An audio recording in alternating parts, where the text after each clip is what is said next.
Lately, the grocery bills just keep getting higher and higher, and for a lot of people, it's difficult just to get by.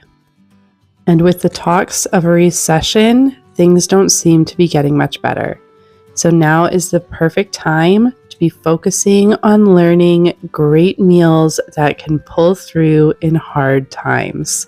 Nutritious meals that you can feed to a family.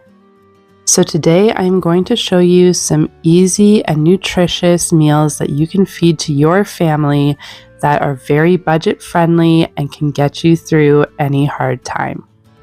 If you are new here, welcome. My name is Amanda and I focus a lot on frugal living, frugal homesteading, and budget cooking on this channel.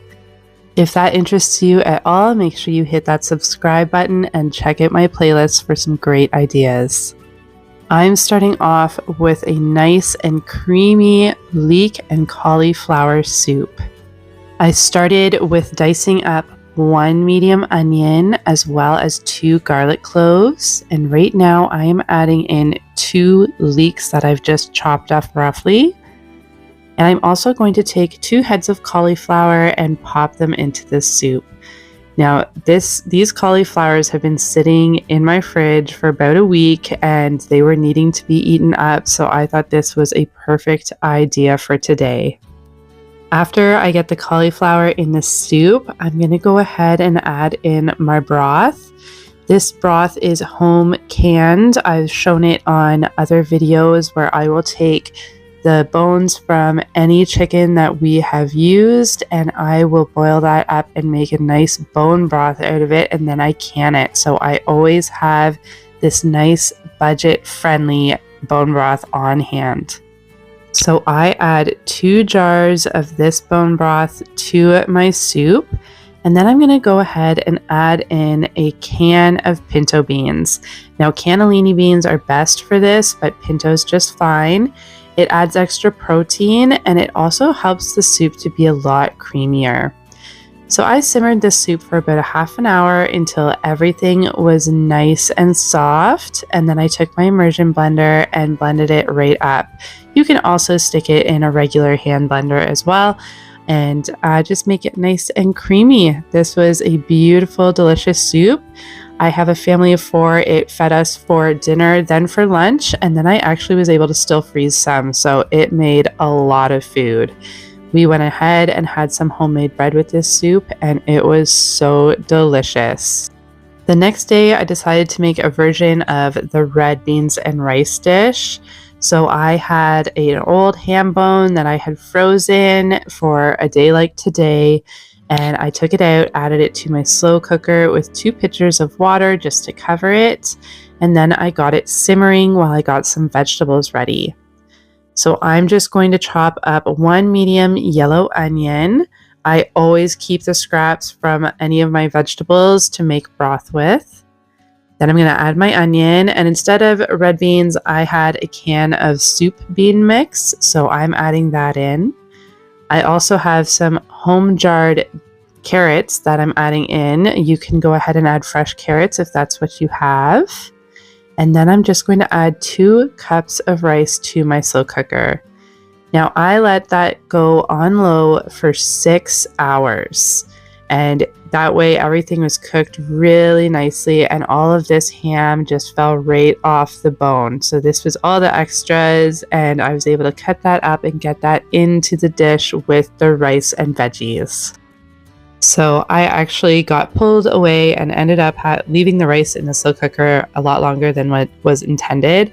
I did put the rice in later on, but it did get overcooked. So if you get busy, I would definitely put the rice in maybe 20 minutes beforehand, and that way it doesn't get overcooked.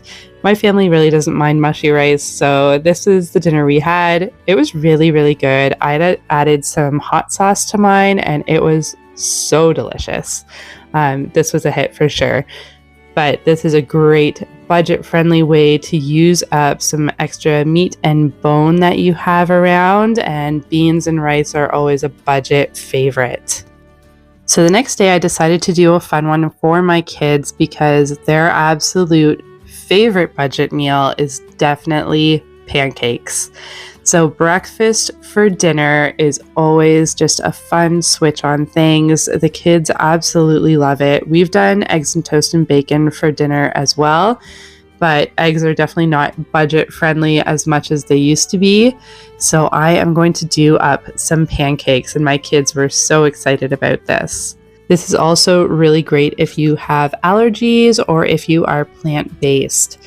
So I will go ahead and write this recipe down in the description box if you're looking for it, but it is absolutely delicious, so I suggest you give it a try. This recipe is one that I borrowed from a fellow YouTuber. His name is PB&J. That's the name of his channel. He is also a Canadian YouTuber for anybody looking for other Canadian channels. He does mainly plant-based cooking. So for this recipe, I went ahead and doubled it because I know that we will eat a decent amount of pancakes. Now, this did feed a family of 4, but my kids are small, so they had 1 or 2 pancakes each. If you have teenagers, I suggest you triple this recipe. I add applesauce in these to replace oil, and the applesauce I had was a homemade cranberry applesauce, and it added a really delicious flavor to these pancakes. But you can see they go in the frying pan. They're nice and thick, and they're just so fluffy on the inside while being a little bit crispy on the outside. But if you are looking for a really good budget-friendly dinner, then I highly suggest pancakes or breakfast for dinner. It is incredibly budget-friendly and always a family hit. I know maple syrup can sometimes be expensive, but homemade jam is absolutely perfect with these as well. So the next day, I pulled out some of this ground chicken that I got on clearance. If you are looking to buy meat, ground chicken or ground turkey is a much more budget-friendly alternative to ground beef these days. Ground beef would be twice the price that I got this for, even on clearance. But this ground chicken will go a long way, and finding meat on clearance is absolutely the best way to buy meat.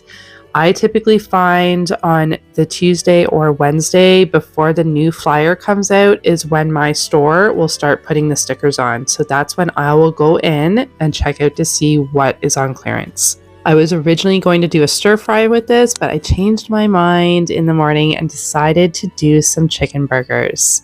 So I'm adding 2 eggs to this, as well as about a teaspoon of salt. Although after we had the burgers, I would probably double the salt, add a couple teaspoons. And then I'm taking some homegrown sage and just munching it in there, as well as some thyme. And to this, I'm going to add about a half cup of oats, and the oats and the eggs add as a nice binder for the burgers. Homemade burgers, whether they are ground beef or ground chicken, are always so much better than the pre-made burgers in the store and much more cost effective. This way you can also be mindful of the ingredients that go in and avoid any of the additives or preservatives that are in the pre-made hamburgers. Once I got everything really well combined, I just go ahead and form my burger patties. While I'm doing this, I also have a cast iron frying pan heating on the stove with a little bit of olive oil. Now, these can be done in a frying pan, but you can also do them on the grill. As you can see, they keep together really nicely. They don't fall apart at all, and they crisp up on the outside on both sides, which is really nice. It adds a lot of flavor. So in total, both of those packs of ground chicken made 8 burgers in total. And you can serve that up with any side you like. A salad would be great, but we just did some mixed veggies. Everybody knows that beans and rice are the perfect hard time food or recession-proof food. Beans and rice are so economical and they are so diverse. You can make just about anything with them. They are also nutritional powerhouses full of fiber, and together the beans and rice make a complete protein. There are so many ways that I like to do beans and rice, and I've shown many different ways in all of my past budget meal videos, but one of my favorite by far is a bean and rice burrito. So I start off by taking one medium yellow onion, dicing it up. I also took about 5 cremini mushrooms and diced them up into small pieces. I take 2 cans of black beans and I have them most of the way drained, but I don't mind if a little bit of bean juice gets in there. I add a tablespoon of cumin and a tablespoon of chili powder, and then I just stir it up and I cook that on medium heat for about 8 minutes. When my rice is all done cooking, that's when I assemble my tortillas. These tortillas are a little small. I should definitely get some bigger tortillas because when I try to fold these up, I just can't fit much in them. But I get them folded up and then I fry them in a frying pan so the tortillas are nice and crispy. I also add a bit of ranch. The ranch came out of this bottle so quickly and it went everywhere, but that's okay. This one just ended up a little bit more saucy. These were a hit. My kids enjoyed them. Burritos are always super fun. If you're interested in more budget meals, go ahead and click the link for my playlist. I have tons of ideas for budget-friendly meals. Thank you for joining me today, and I will see you all next time.